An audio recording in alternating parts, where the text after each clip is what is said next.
What would you do if someone tried to break into your home, but instead of a masked intruder, it was your neighbor from down the hall? And what if they weren't trying to rob you, but to accuse you of something you hadn't even done? It started with a sound. Subtle at first, just a faint metallic rattle.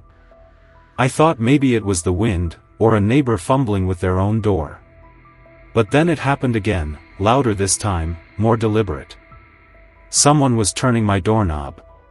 My breath caught in my throat. It was late. Too late for visitors. No deliveries. No service calls. No reason for anyone to be standing outside my apartment, silently testing the lock like they were deciding whether or not to come in. I stayed perfectly still, heart pounding, listening.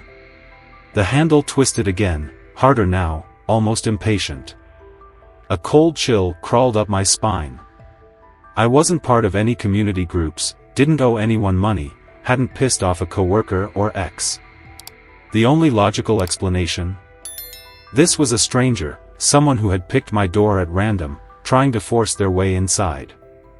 I reached for my phone, fingers unsteady, and began dialing 911. But just as the call started ringing, a thud echoed from the back of my apartment. Then, a slow, dragging sound, like something scraping against wood. My stomach lurched. Someone was inside. I sucked in a sharp breath and gripped the nearest object, a heavy glass candle holder on my desk. I had no idea who I was up against, but I wasn't going to stand here and wait for them to come to me.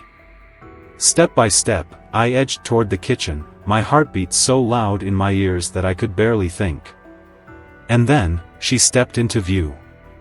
Karen. My neighbor. She wasn't breaking in.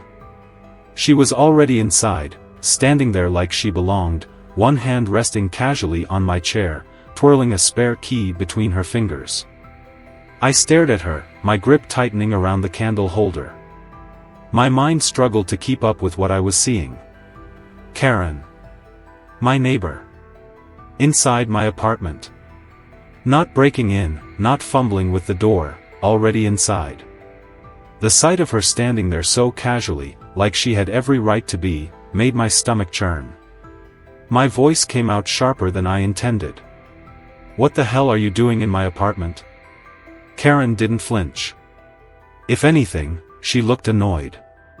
She held up the key she had been toying with and examined it like she had just found it on the floor. I have access, she said, her tone flat, indifferent. Emergency privileges. Nothing to freak out about. My pulse pounded in my ears. Access? Emergency privileges? My landlord never mentioned that the HOA handed out spare keys like party favors. I would have known if maintenance had one, but Karen? Karen wasn't a landlord, a building manager, or anything close to that. She was just a neighbor, a particularly overbearing and nosy one, sure, but nothing more. So how the hell did she have a key? I took a step toward her. Get out. Karen tilted her head, as if I had just asked her to pass the salt. Not before we talk. That was when she dropped the bomb. You've been stealing my Wi-Fi. I blinked. The absurdity of her words took a second to register. Stealing her Wi-Fi? My muscles, tensed for a real confrontation, faltered. Was this some kind of sick joke? Are you serious? I managed to say. She nodded, completely unfazed. I checked the usage logs. Someone's been piggybacking off my network for months. It's you. I wanted to laugh. I really did. Not only was the accusation ridiculous, but it made zero sense. I had my own internet. Fast, secure, paid on time every month. Why in the world would I need to steal hers? I don't even know your Wi-Fi name, Karen. This is insane. But Karen just shrugged and started pacing. Oh, everyone in the building knows what you've been doing. You think people don't talk? Something about the way she said it, like she wasn't accusing me but confirming a known fact, made my skin prickle. The ease with which she wielded her words told me she wasn't just here to make a point, she was here to assert control. I watched as she scanned my apartment, like she was searching for something. Her gaze flickered from my bookshelf to my desk, to my kitchen counter, then to the Wi-Fi router sitting beside my TV. She stepped toward it. I moved instinctively, blocking her path. Touch that, and we're going to have a serious problem. She exhaled, exasperated, as if I was the one acting irrational. I just need to confirm something. That was when I realized. This wasn't about Wi-Fi. Karen wasn't just throwing around accusations, she was looking for something. Some kind of proof. She had barged into my apartment with an agenda, and she wasn't leaving until she got what she wanted. I took another step forward, forcing her to meet my eyes. How did you get that key, Karen? For the first time since she walked in, her expression shifted. Just a flicker of something, hesitation? Uncertainty? It was gone in an instant, replaced by the same smug look she always wore. I told you, I have access. This is an HOA matter, and I have authority. A rush of anger burned through me. Authority? Over my own damn apartment? I gritted my teeth. That's funny, because I don't remember ever agreeing to let you have a key to my place. And I sure as hell don't remember the HOA giving random neighbors the right to break in. Karen let out a dry chuckle. You wouldn't understand how things work around here. Some of us have been here longer than others. That's when it clicked. She had done this before. My stomach dropped as a chilling realization settled over me. If she had a key to my apartment, who else's did she have? How many other tenants had she walked in on, snooping, controlling, invading their space like she owned it? I felt sick. Karen seemed to sense my shift in expression because she smirked. You're making this a bigger deal than it is. I'm just making sure everything's in order. In order. Something about the way she said it made my blood boil. I took a breath, trying to keep my voice even. Get out. Now. Karen sighed dramatically, shaking her head. Fine. But don't say I didn't warn you. Warn me. Before I could ask what that meant, she pulled out her phone and dialed a number. Then she turned to me with a triumphant smile. I'm reporting you for harassment and theft. I stood there, frozen, as Karen pressed her phone to her ear. The smug satisfaction in her eyes sent a wave of cold fury through me. She was actually doing it. She was calling the cops on me. I could hear the muffled voice of the dispatcher on the other end, but Karen spoke over them, her tone perfectly rehearsed. Yes, I need to report a situation. My neighbor has been tampering with my property and became aggressive when I confronted him. I felt my stomach drop. She was framing me. I stepped forward, trying to keep my voice calm. Karen, hang up the phone. She lifted a hand in the air, palm up, as if dismissing a child. I have every right to report a theft, Ethan. You can't just take what doesn't belong to you. My fists clenched at my sides. This was beyond insane. She had broken into my apartment, accused me of stealing something I had no reason to steal, and now she was twisting the situation to make it seem like I was the one in the wrong. I tried again. You know damn well I didn't touch your Wi-Fi. Karen ignored me, continuing her report. I felt unsafe. He was blocking my way, yelling at me. I don't know what he's capable of. That was it. She wasn't just accusing me of theft, she was painting me as a threat. I wanted to grab the phone out of her hand, to stop this train wreck before it could go any further, but I knew better. Anything I did now would only make it worse. So I just stood there, heart pounding, as she gave my address and hung up. Karen smiled. They'll be here soon. I exhaled slowly, trying to think. How the hell was I going to explain this? The minutes dragged. Karen lingered near the door, arms crossed, watching me. She wasn't nervous. She wasn't worried about how this would play out. She was enjoying it. Then, the sound of sirens pierced the air. I felt my jaw tighten as flashing red and blue lights filled the window. Moments later, 3 sharp knocks on the door. Karen gave me a saccharine smile before stepping forward and opening it. 2 uniformed officers stood in the hallway. One, a middle-aged cop with a stiff expression, glanced at Karen. "You made the call, ma'am?" Karen nodded quickly, her voice dripping with manufactured distress. "Yes. Thank you for coming so fast. I was just trying to check on something, but he became aggressive. He was blocking my way, yelling. I thought he was going to hurt me." The officer's gaze shifted to me. Instant suspicion.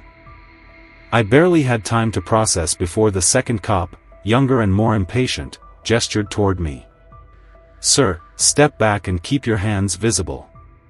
The sharp command sent my pulse skyrocketing. Oh, this was bad.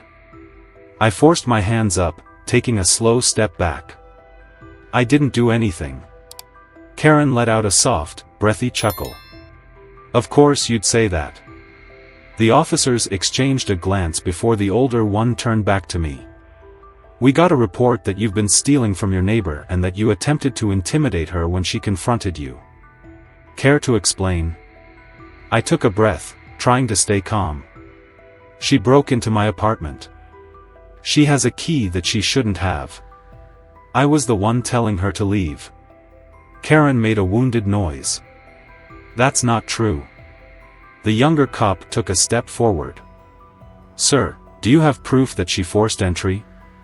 I hesitated. The key, she had walked in using a key, not by breaking anything. Karen saw my pause and pounced. "See? He's lying." The older cop sighed and turned to me again. "Do you have proof that you weren't using her Wi-Fi?" I let out a bitter laugh. "How do you even prove that? This is ridiculous." The younger officer didn't seem to think so. "Sir, if we check your devices, will we find her network connected to them?" My blood ran cold. I knew the truth. I had my own Wi-Fi, my own password, and no reason to touch hers. But what if Karen had done something?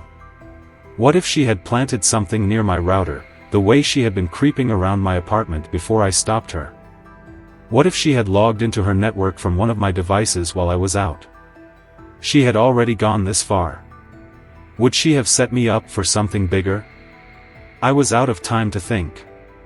Just as I opened my mouth to respond, a new voice cut in. "What's going on here?" "Jake." Relief surged through me as he stepped inside, his presence commanding the room immediately. He wasn't wearing his old uniform anymore, but his posture, his voice, everything about him still screamed authority, The older cop glanced at him. "And you are?" Jake flashed his badge. "Former PD. I know how this works." He nodded toward me. "And I know this guy. What exactly is he being accused of?" Karen opened her mouth, but for the first time, she hesitated. The older cop sighed. "Neighbor dispute. Allegations of Wi-Fi theft and intimidation." Jake turned to me, one brow raised. "Wi-Fi theft?" I exhaled. "It's bullshit. She broke in, I told her to leave, and now she's trying to turn it around on me." Jake looked at Karen, then at the cops. "Did you confirm she has legal access to his apartment?" The younger cop frowned slightly. "She said she has emergency access." Jake scoffed. Said, "Did you verify that?" Silence. Karen stiffened. Jake cut her off, voice firm. "Let me guess. No written proof. No lease clause allowing it. No actual permission." He turned to the cops. "If she can't prove she had a right to be in there, then she's the trespasser." The older cop hesitated. Karen's confidence started to crack. Jake was shifting the conversation, turning their scrutiny onto her. For the first time since she walked in, Karen looked uncomfortable. I wasn't the one on the defensive anymore. Jake took a step forward, lowering his voice just enough that only Karen and I could hear. You overplayed your hand. And for the first time, Karen didn't have a response. The police eventually left, but not without warning both of us to keep things civil. No arrests, no formal complaints, just a tense, suffocating silence as Karen stood in my doorway, arms crossed, watching them disappear down the hall.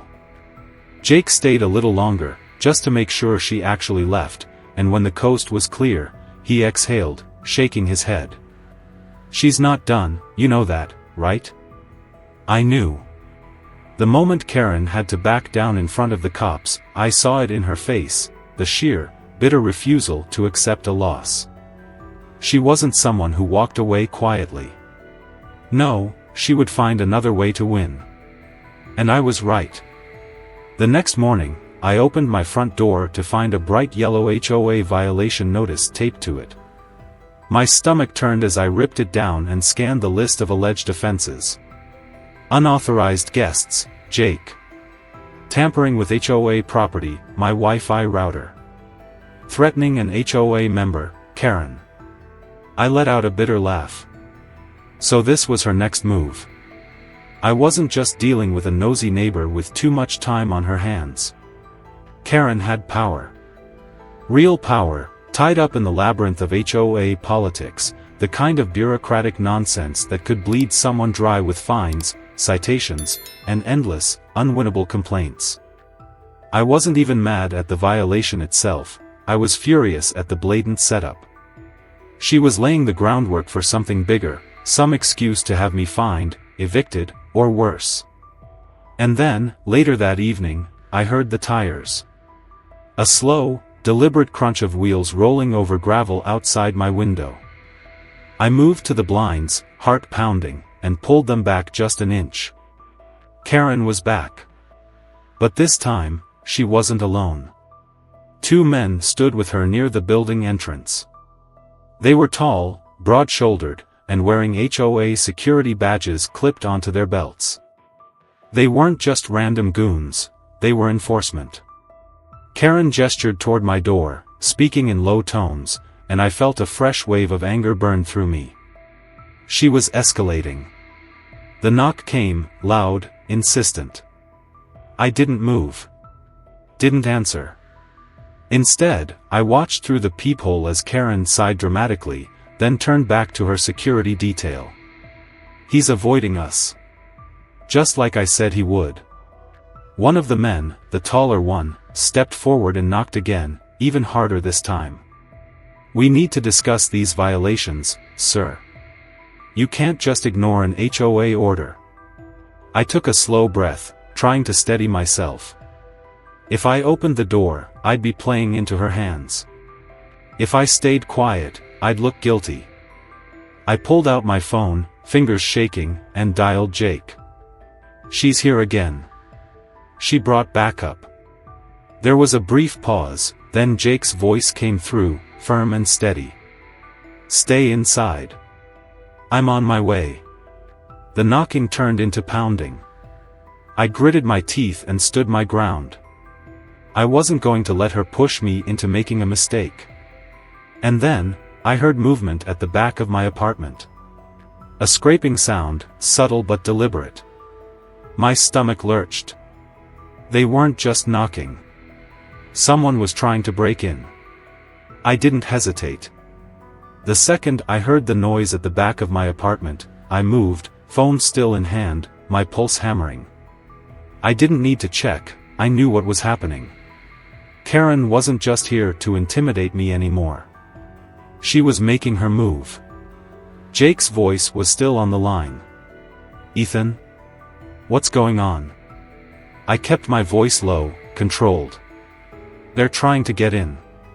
There was a brief pause, then Jake's tone sharpened. Don't engage. I'm almost there. But I wasn't just going to stand there and wait. I moved quickly, grabbing the small security camera I had installed near the entryway. Thank God I had thought ahead after last night. I tilted it just enough to capture the back window. If Karen wanted to play dirty, I was going to give her a front row seat to her own downfall. The knocking on my front door stopped abruptly. They must have heard me moving. Then Karen's voice, sharp and authoritative. "Ethan, we need to talk." I exhaled slowly. Then stopped trying to break into my apartment. Silence. A beat too long. Then, a quiet, nervous shuffle of feet. I knew she hadn't expected me to catch them. The sound of a car engine outside made my heart jump, but not from fear. Jake had arrived. I could hear his footsteps as he walked up, and then, his voice, calm, but loaded with authority. "Is there a reason you're trying to force entry into a tenant's home?" Karen stammered something about HOA enforcement, but Jake cut her off. "That's not how this works. And you know it." The two security goons exchanged glances, suddenly unsure. They weren't expecting resistance. I didn't open the door. I didn't have to. Jake handled it. Within minutes, the entire mood shifted. Karen went from smug and powerful to cornered and defensive. The moment she realized Jake wasn't going to let this slide, she started backtracking, trying to reframe the entire thing as a misunderstanding. It didn't work. I already had the footage. The police would be seeing it next. Karen knew it, too. As she turned to leave, she shot me one last look, her expression unreadable. But there was something in her eyes, a quiet, seething promise. She wasn't done. I knew that much. But neither was I. Because the second my door was secure and the adrenaline faded, I sat down, pulled up the security footage, and started uploading it. If Karen wanted a war, she'd just lost the first battle. Have you ever had to deal with a Karen or a power-tripping HOA? Share your experiences below, because I'm starting to think I might not be the only one.